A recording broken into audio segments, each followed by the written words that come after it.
Hi, it's Elliot Fishman, and welcome to our latest vodcast. And this one's on the incidental small neuroendocrine tumor of the pancreas. What do we do with them? And it's interesting. The reason this comes up now is CT is so good that we pick up small vascular pancreatic lesions. In the past, we had a 30% accuracy for picking up neuroendocrine tumors. Now our accuracy is 95+%, but we pick up many incidental lesions. And the question is what to do about them. And I thought this would be something for discussion, in part because there is no absolute conclusion. Now, we do spend a lot more time about thinking about the incidental pancreatic cyst, not the neuroendocrine tumor. And there are many rules, and the rules are kind of changing. This was the ACR. Surgery should be considered for patients with cysts over 3 cm. If the lesion is a serous cystadenoma, surgery is deferred to at least 4 cm. Patients with simple cysts under 3 cm can be followed, with attempts to characterize cysts larger than 2 cm. If this cannot be done in the available imaging, MR can be done.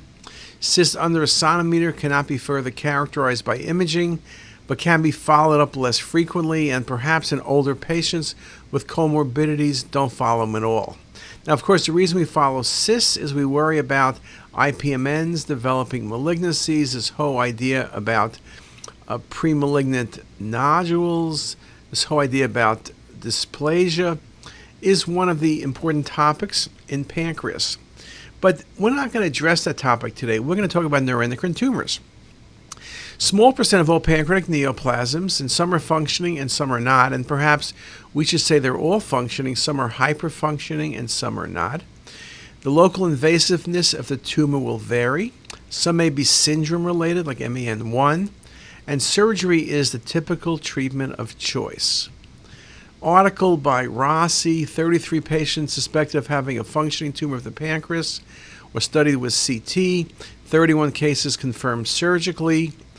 Of the 31, 21 had insulinomas, 5 Zollinger-Ellison syndrome, 5 assorted apodomas.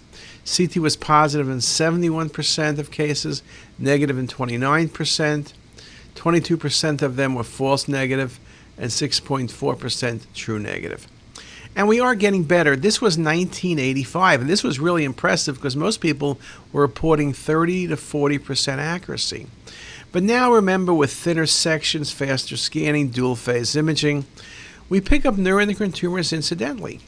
You look at this case, you look at the image on your right, venous phase, the pancreas looks normal. No dilated duct, no dilated common duct, no mass effect. But look at an arterial phase on the left. There's an obvious vascular lesion present. Classic neuroendocrine tumor. These tumors often, even when they're relatively large like this case, do not distort the pancreas and do not cause any duct dilatation. Now, we can look at neuroendocrine tumors and recognize that not all of them are so perfectly vascular.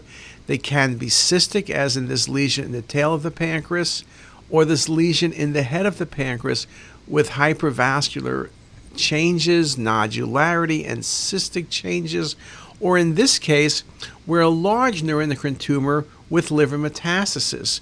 Now, it's impossible to judge whether these neuroendocrine tumors are malignant unless you see areas of spread of disease, though the larger lesions undoubtedly tend to be more likely to be malignant. And the neovascularity in these lesions are particularly nicely seen in the MIP imaging, and the ability to pick up metastasis, particularly into the liver, are particularly well seen when you look at the vascular lesions like in this example.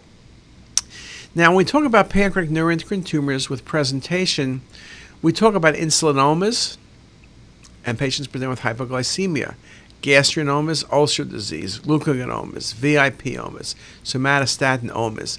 But again, those are the hyperfunctioning tumors. When you ask what the best technique is, there are a number of techniques that can be used, but CTA tends to be the best. So pancreatic neuroendocrine tumors, often called peanut tumors.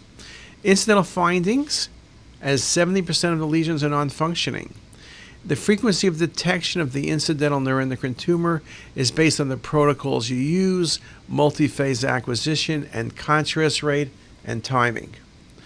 A few articles, this article recently, incidental detection of neuroendocrine tumors has increased over the last decade due to advances in imaging studies. Reliable imaging-based characterization is crucial for differential diagnosis for other exocrine tumors and to determine the appropriate management plan. Very important. So examples. Look at this 5 millimeter lesion, very subtle incidental finding. Or this 5 millimeter lesion here. Very easy to see because of the spatial resolution of the scanner and the patient's vascularity.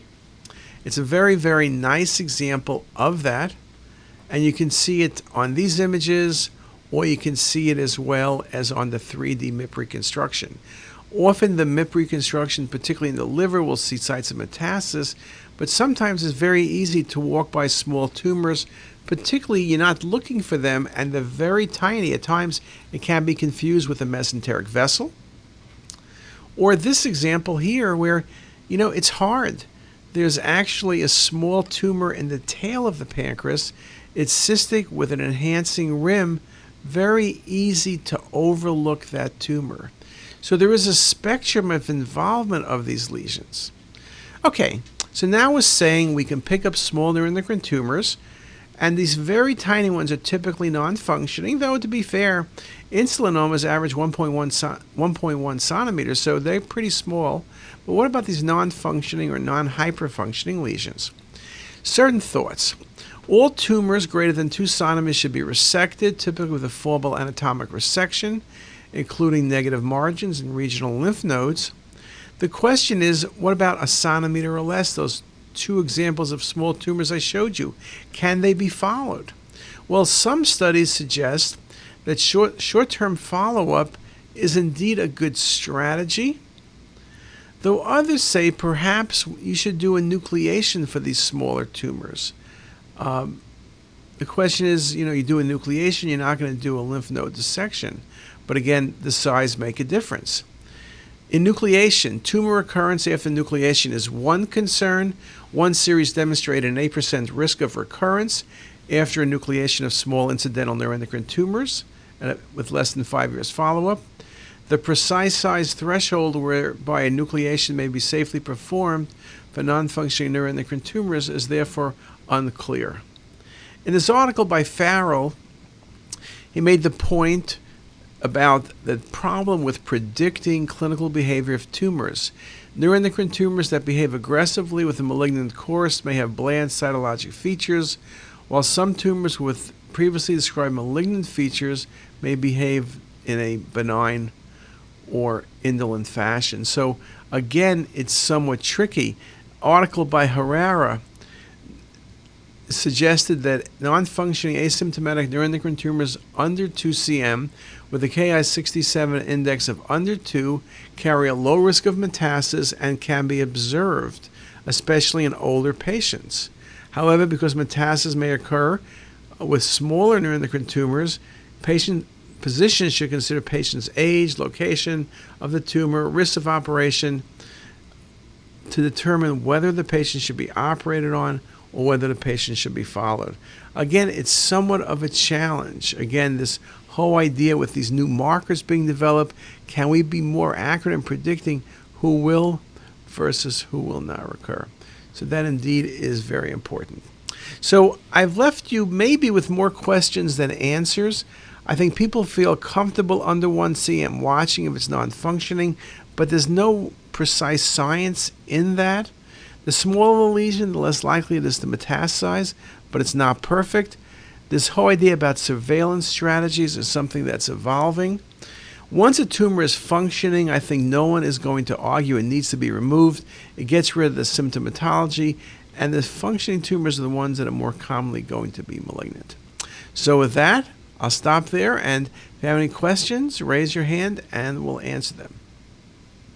Okay? No questions? See you tomorrow. Bye.